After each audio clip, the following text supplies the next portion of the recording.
on Monday. Well, let's speak now to Adam Hadley, founder and executive director of Tech Against Terrorism. Adam Hadley, I'm really pleased you've joined us this afternoon. Thank you for making the time. Talk to us about how that misinformation has led to some of these violent scenes that we've witnessed on the streets. What we've seen is that the very fabric of the internet is being exploited and manipulated by extreme fringes.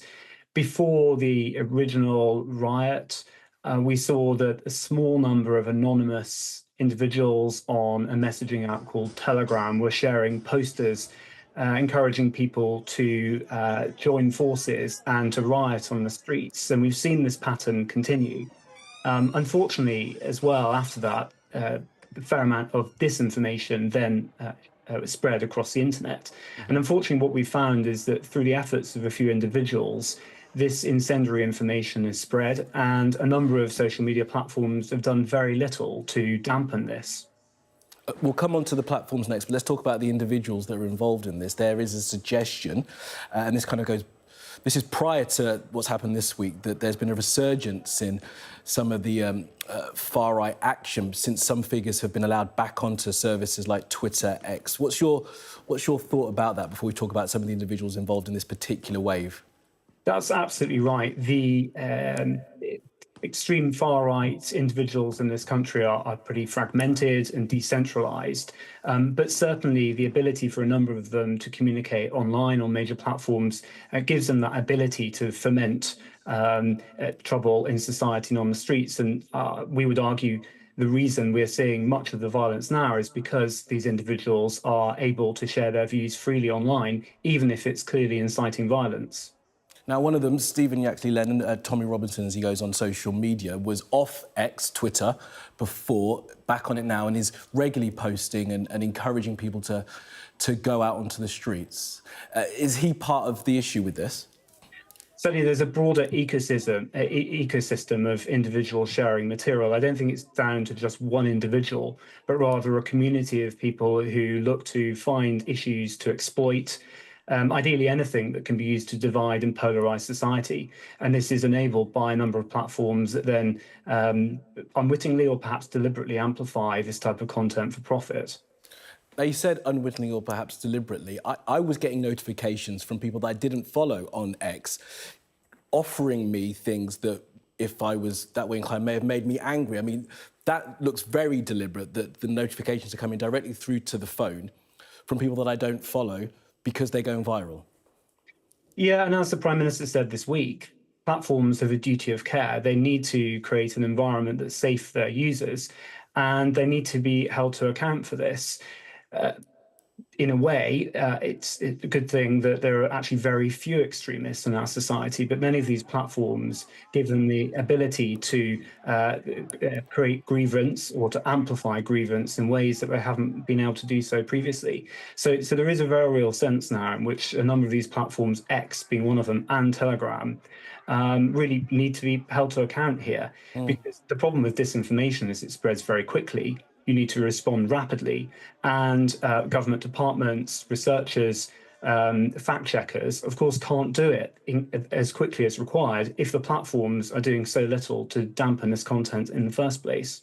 OK, so how do you hold them to account? How do you dampen the content? How do you throttle them? And you know, there will be the counter-argument to this, Adam, which I'm sure you will have had with people, that you shouldn't be throttling people's free speech online. That's absolutely true. Freedom of expression is a fundamental human right, but so is the right to life and the right to property. And there have to be limits here. There's now such sophisticated artificial intelligence that it's possible to nudge users towards sharing more positive content. It's possible to analyze material to identify it doesn't generate advertising. So there are a number of things that platforms could do. Another point as well is it's actually very hard to report some of this material. You've got to do it manually. It takes a long time. I spent pretty much all of yesterday trying to report various tweets to Twitter, it's very hard to do this. It's almost like there's quite a lot of friction involved. So a lot of content moderation on some of these platforms has kind of been outsourced to the public, which is somewhat ironic because these platforms are profiting from the polarizing content that's being shared on there, but the costs are being socialized. The police and the government and broader society are paying the price for a number of these platforms acting with impunity. And look, what you said was really interesting because you and I had this conversation a few years ago. We would have talked about the fact that you would want to try and, stop people sharing these messages, but oftentimes there's nothing that the platforms could do to try and stop some of this hate speech coming across. What you're saying now is that the AI, the algorithms are so advanced that you can actually see it. You can see the words, and you can judge whether or not that is going to be something that will incite people. So these platforms could get in front of it and not allow that stuff to spread. Absolutely. With generative AI, with large language models, of course, ChatGPT that we're all familiar with, what that's done is brought really sophisticated AI that can analyze material in advance of it being shared. And a number of platforms do this, on LinkedIn, for instance. So there's no reason why X and Telegram can't also use this technology if they wish. But this comes back to monetization, unfortunately, that polarization is profitable.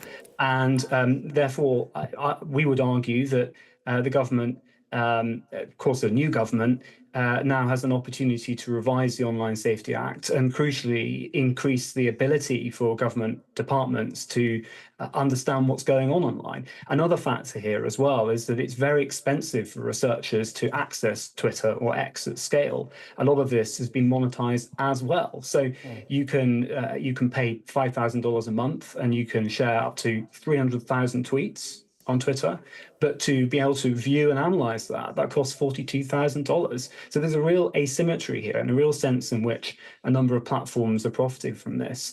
In terms of next steps, this is why we're arguing that a national centre for open source intelligence would help. It would help coordinate rapid response. But fundamentally, this is going to be very expensive. So what role should social media be playing in funding this? We would argue something like a social media levy might be something to explore. Really good stuff. Adam Hadley from Tech Against Terrorism. We'll have to leave it there, but it's a longer conversation and we will speak again. Adam, thanks so much for being with us. Thank you.